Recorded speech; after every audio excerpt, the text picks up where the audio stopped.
What is happening right now in the league office with Roger Goodell is he's making a choice here. The one that I think he wants to do no matter what is raise Sue Robinson, the judge who ruled on Watson's suspension. He'd like to raise the suspension from 6 games. I believe it. Obviously, I don't have any talks, haven't connected with anybody at 345 Park Avenue in a minute. But the court of public opinion mandates that Roger Goodell do this, and I think Roger Goodell also thinks 6 games is light. Why would I think that? Because the league asked Sue Robinson for a full year with conditions set that Watson would have to meet in order to get reinstated. So it would be an open-ended suspension. And she went with 6 games. And if you read her opinion, it looks like it was going to be more than 6 games right up until she wrote the word 6 games. Yeah. Because Sue Robinson found that Deshaun Watson met the NFL's description in the collective bargaining agreement of what constitutes sexual assault. That she agreed that by all accounts, and she just had 4 cases placed in front of her out of all of the cases that Watson had placed upon him, and knew of the figure of more than 60 masseuses that he had contacted through Instagram. And she agreed that Watson looked on Instagram for masseuses without even checking on these individuals' qualifications to massage a star athlete like Watson. And she also agreed that he would, instead of using the usual sheet for draping, a small towel that would be much easier to fall off. I mean, everything that you would assume and believe in reading these accounts of what Watson was doing, she agreed this happened and did not at all ascribe any credibility to Watson's complete denial of innocence, of this happening, and complete claiming of his innocence and that nothing happened untoward, nothing that would constitute a violation of the conduct policy. She came down hard about that, on that. And also said that Watson had predatory behavior. That's why she put in there that he can't get massages by anybody except a club official, somebody who's from the club, any club member of the Browns. That's the only people who can work out the knots.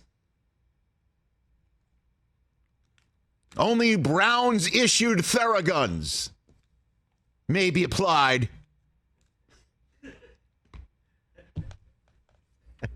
You know. So it looks like she's about to bring down the hammer.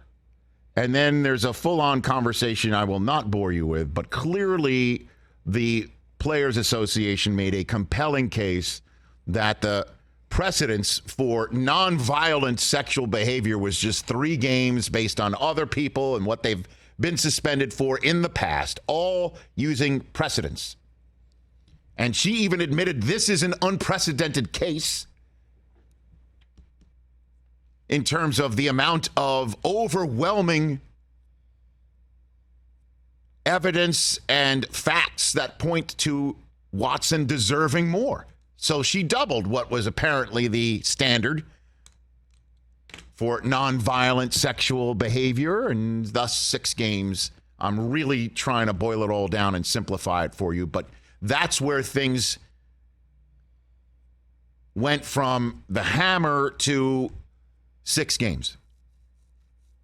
And now the commissioner is left with a decision. And many people are just like, bring down the hammer, do it. Well, if he does, then all of the precedents that the judge used to come up with just 6 games. And part of the precedence is that it used to be such a mess, and the NFL used to change the goalposts as to what somebody can get suspended for this behavior depending on the way court of public opinion weighed in, and she's mentioned that that's not fair. The Ray Rice case, once upon a time, was just 2 games, then it went to 6.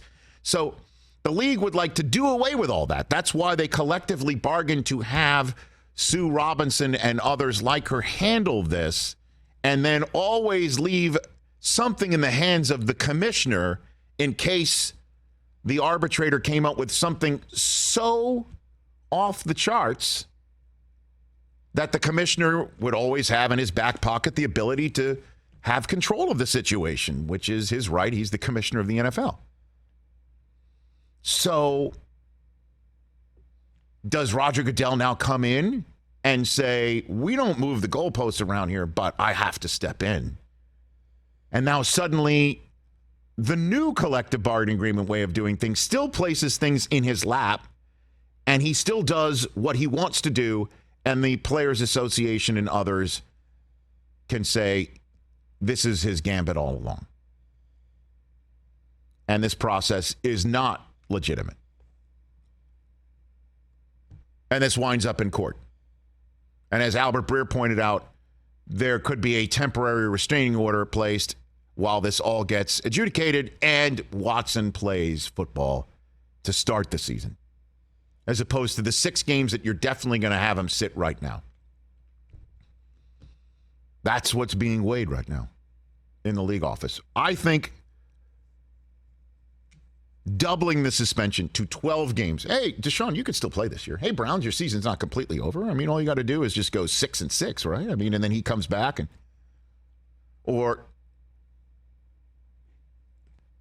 then you go ahead and say, sue me. Would the Players Association sue because it's in the collective bargaining agreement? This is his right to do this.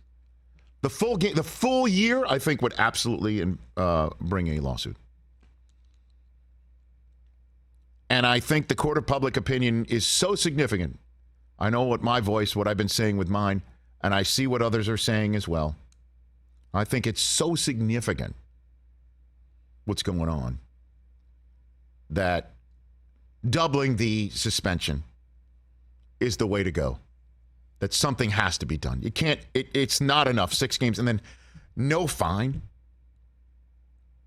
No fine. You know, I saw what our friend Will Compton of Bussin' with the Boys said. He's just like, what, 6 games? Like that's a vacation. It's nothing. Everybody's pointing out what Calvin Ridley's gotten for 4 figures of parlays on his own team, apparently. Again, there's a different silo for each infraction. There's a silo for PEDs. There's a silo for competition. Integrity. I believe that's what was the silo in which Stephen Ross got caught. Like the end of Witness. That's the only pop culture reference to a silo I can make, by the way. If you ever saw Witness. I mean, it's a good one. It's a very difficult ending. Spoiler alert. But so you're going to compare and contrast. I'm just telling you that's why more suspensions are more significant than what Deshaun Watson is getting. It's a personal conduct policy. As you just read her report, Sue Robinson's report. She's talking about precedents and things out there. I say, hell with precedents. You're seeing that in the Supreme Court. And do what you need to do and let the chips fall. Because I think that's what most consumers of National Football League action and football are asking for. And just one last reminder, too. The league is not a judge and jury court of law. They're not the police, and they're not attorneys general. They're the league that has their own policy because it's their own business they're trying to run. If you have a problem, well, Deshaun Watson's getting off scot-free, then talk to the authorities in Houston who didn't charge him. Talk to those folks. NFL didn't do that. I